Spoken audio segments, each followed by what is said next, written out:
Alright, Life is Strange fams, welcome back. We are doing another video on double exposure. Whoa. I intend to use this video to talk about many of the different theories and thoughts and potential things that could be happening in the next 3 chapters. I've caught up at this point with the 2 chapters that are out, and I've given my thorough thoughts on those 2 chapters. I've got deep dive videos in on those if you're interested in watching. Essentially, I was not a fan of the first chapter. I thought it was kind of slow and boring. The second chapter was starting to pick up interest. It's starting to get interesting. It's gathering my attention, which is something that I honestly did not think this game was going to be capable of doing. So kudos for that. We'll see where it goes from there. I still don't have high hopes that it's going to blow up into something amazing, but it's at least not quite as terrible as I had thought it was going to be. So I've got some theories, I've heard some theories, we're going to run through the theories and just talk over like where the game is going to go from here. Who are you? Holy shit, are you serial? I'm you, dumbass. The biggest talking point that anybody and everybody is bringing up is Chloe Price. And Max Caulfield! Don't you forget about me. She was the biggest talking point before the game came out, and she's been the biggest talking point since the game has been partially released. And so obviously nobody in the fan base was at all happy with how they handled the Chloe Price situation, basically making it to where either she died, you sacrificed her for Arcadia Bay, or you two broke up through no course of your own actions. And I am in the camp of people who sacrificed her for Arcadia Bay, so I'm not super offended by what they did, but I can 100% understand why the fans that are offended are offended. Like, you need to understand that at its core, these story-based games, although oftentimes they fail at doing that, they at least pride themselves in being choice-driven games. And the idea is that the player is as much a part of the writer of this narrative as the actual writing staff were. And so when you have players this invested in these relationships, this invested in the outcomes in these characters, you're gonna have a visceral reaction when you essentially write off one of their most beloved characters. And a huge chunk of bringing Max back is going to be bringing Chloe back. Whether you agree with it or not, at the end of the day, these are fictional characters. They aren't people with their own autonomy. And so everybody's like, well, Max deserves her own story because she's an individual. And it's like, no, she's not. She's a character in a Life is Strange story. And if the audience more appeals with Max when paired with Chloe than they do Max by herself or Chloe by herself, then you kind of, their relationship is a character in and of itself, that they aren't really an individual at that point. It's nice to get philosophical and be like, but they are individuals, they're their own characters. It's like they are people in a story, and a very good story, a very decisive story, a story that has a strong following. But at the end of the day, they aren't individuals with their own autonomy. And so understanding that from a writing perspective, the staff in charge of in Deck 9's in charge of writing double exposure have written themselves into one of 2 situations. Something that is unprecedentedly kind of awesome, or something that is very mediocre. Because honestly, we still have 3 chapters to go, guys. Like, there is still a chance that Chloe will make a physical appearance in this game. I'm split down the middle on that. Do you think we walk, like, maybe 100 miles? Probably 200.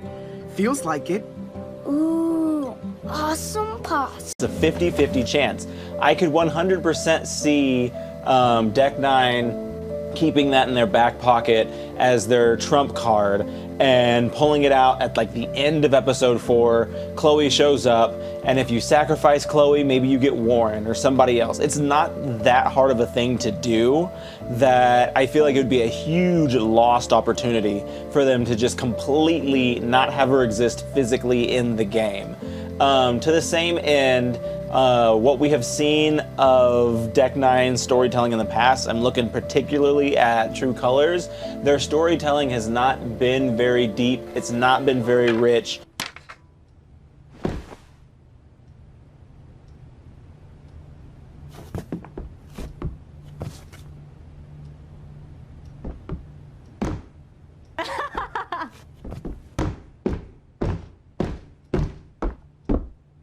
And it doesn't feel like there's a whole lot of thought that goes into it. They focus a lot on copying and pasting elements from previous stories, applying them to a new picture or face, and then brandishing that as its own brand new game. My friend Safi is dead.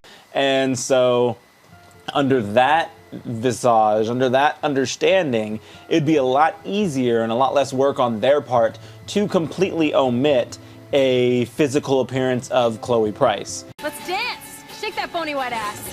Or take my picture with your new camera.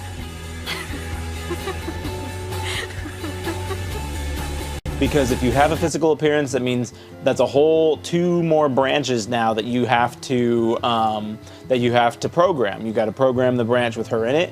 You got to program the branch with her not in it. But again, I don't think it's so much of an undertaking that it wouldn't be worth the venture to do it.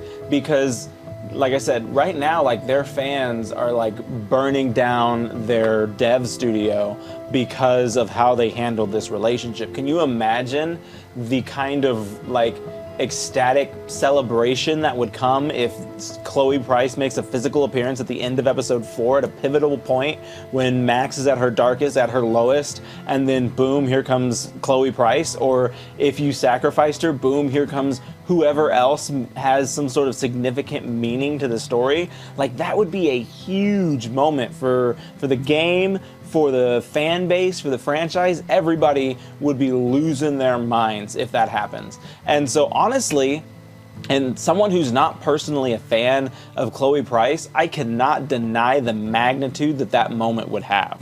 Like, honestly, they would be losing out of such a huge opportunity if they did not capitalize on this and just did not have her physically exist at all. But I feel like that's what it's going to come down to. She's not going to have a major role. She's not going to jump into the story and become like a principal cast member again, but I would be very surprised if she didn't make an appearance at all whatsoever. Another good point that people are bringing up is that they hired a different voice actress to voice Chloe in this game, and like, she voiced a lot of the flashback sequences, which I've already talked about. And if I'm being honest, I'm not a huge fan of this new voice actress, but they're like, why would you bring in a whole brand new voice actress to play this character if all she's doing is recording lines from the past? It seems very odd, and it seems very strange that she wouldn't have any sort of physical appearance in the story at all if they're bringing in a whole voice actress just for that. So I'm leaning towards her showing up. Like I said, end of chapter 4 is my official prediction, and making some sort of impact and then kind of fading on from there. And like, again, that would be huge, and I do hope that they did that, because not doing it is a huge missed opportunity on their part. But again, I could see them just as easily not including her because it is so much easier of an option. And so that's my thoughts and opinions on the whole Chloe thing. I just really hope that they do the right thing and give the fan base something. And like I said, this is all coming from someone who honestly didn't like Chloe as a character and had no qualms with sacrificing her. I still can understand how the fans feel about her and how the fans feel about the return of Max without Chloe, especially the magnitude It was the that best Chloe had farewell on the gift first game. I could have hoped for. You're my hero, Max. Oh, Chloe. I'm gonna miss you so much. So I understand and respect their opinions, and I really hope that for the franchise's sake, we get that moment at the end of chapter 4 when Chloe shows up and it's like, oh my gosh, like, can you imagine the community's response to that? That'll be like unworldly. But some other points have to be brought up with the main story. Where are we going with this main story? Are we gonna have an evil Max? Oh, so you want help? Thought you could control everybody and everything, huh? Twist time around your fingers? Who is actively plotting against our Max and trying to set her up into these awful situations. That personally, to me, is the most likely and my favorite theory of the ongoing theories. It's my active theory, which is that the Max in the Safi's Alive timeline is actually an evil Max who is actively plotting against our Max. She's just completely bad to the bone and out to make our Max's life miserable, and she's murdering Safi's and taking them out like they're, I don't know, marshmallows or something. So that's the theory that I'm holding on to, that I actively feel the strongest as it actually being like a likely theory.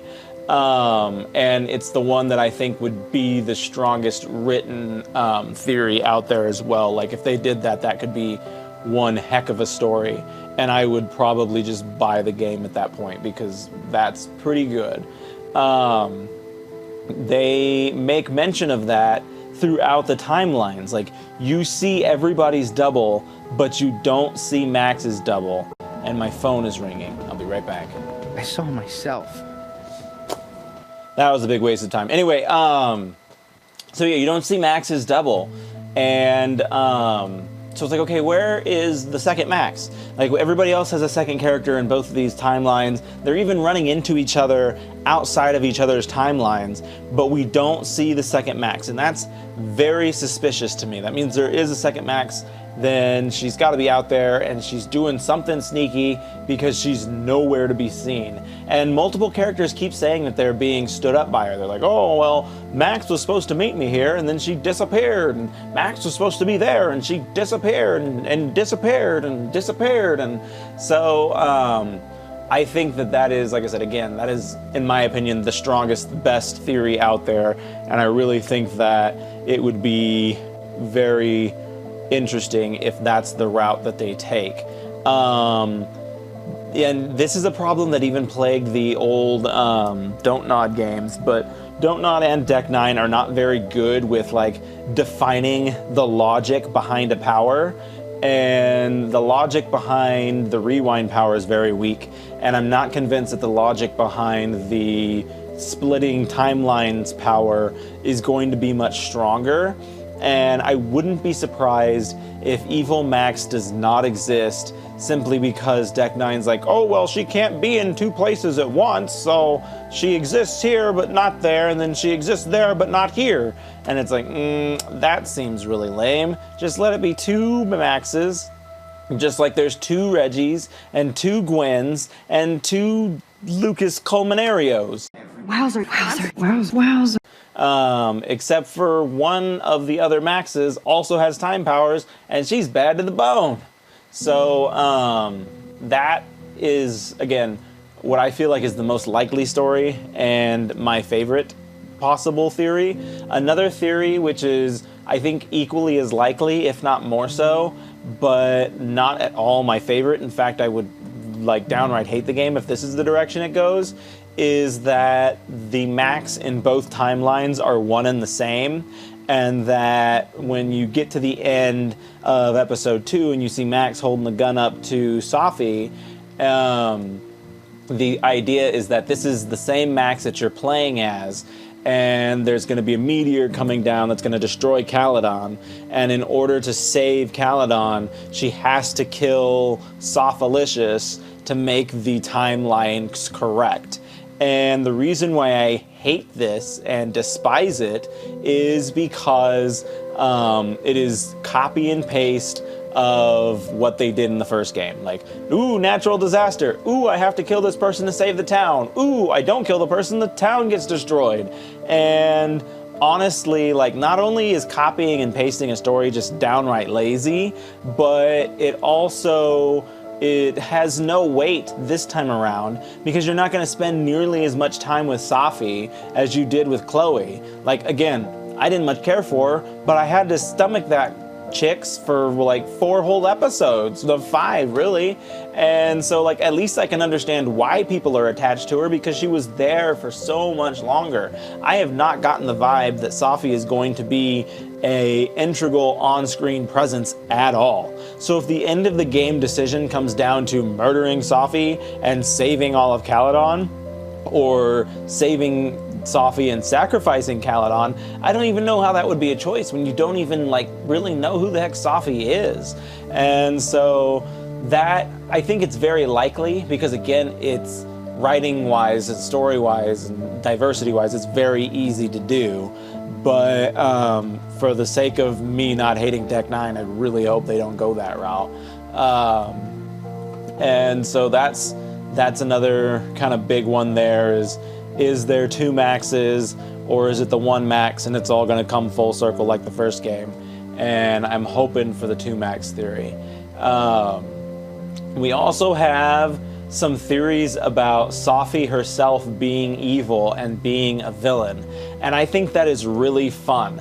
I would honestly very much so enjoy the story if it turned out that Safi was in somehow evil or manipulative and doing all of these things to get at Max for whatever reason. I think that would be one heck of a twist that would be very satisfying. And if done well, it would be extraordinary. But I think that it's pretty unlikely. Deck 9 doesn't strike me as the kind of storytellers who would go such a complicated route as to like lead the audience into thinking that this character is the bee's knees only to pull the rug out from under and be like, oh, nope, they were a villain. And like people will be like, oh, but what's his guts? The bartender guy from True Colors is like, yes, but that guy was also like just Mr. Jefferson 2.0. Like I guess there isn't really that much of a difference when you compare the two now that I'm like sitting here and actually thinking about it, because he was just a nice bartender guy and then he turned out to be the guy who was setting up, well, they blamed him for the mine collapse and all that, which I thought was a bit much, but at any rate, he wasn't like your perfect citizen by any means. So, time to vote, folks. And then lunch. And then obviously Mark Jefferson is as bad as dark as they come. And so I guess like Safi being led up as this friend person only to betray her at the end or reveal that she was a villain all along wouldn't be that far cry of a difference from the stories that we've seen in the past. I think the biggest difference between it and Jefferson and the bartender guy would be Jed. I think his name is Jed. But the biggest difference between them was to be that Safi is the actual seen as the victim of this crime, where neither of them were direct victims. They were just characters that she interacted with that seemed cool, only to turn out to be anything but cool in the end. And so I think it's a good potential outcome. I'd be very interested to see what they did with it. It's hard to not look at it and just be like, oh, it's Mark Jefferson 2.0 or it's Jed 2.0. Like I said, there is a difference there, that being that Safi is the victim and not just some nice person that interacts with Max that turns out to be evil and bad to the bone. So that would be interesting. I don't think it's very likely. If I had to rate it on a scale of like 1 to 5, 1 being very likely or 5 being very likely and 1 being not likely at all, I'd say it's about a 2. But it's a theory that people are throwing out there, and it's interesting to kind of look at and chew on for a little bit. Another one in the same vein is the idea that Safi is a shapeshifter, and that she has powers, and that she is shapeshifting and doing mischievous things on her own accord. There is a lot of things going on, especially in episode 2, that don't exactly paint Safi in the best of lights. And so, like, I could see them potentially making her a villain. Again, I'm not convinced that that's at all the route they're going to take, but I could see where people are like, oh, maybe she's bad. Like, I could see that too.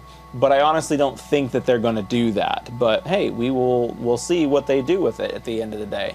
One of the ones that is particularly interesting about the bad Safi theories is that she is a shapeshifter and that she has her own powers. And that would mean, like, for the first time in Life is Strange history, you'd have person with powers going up against person with powers. We've not ever seen that before.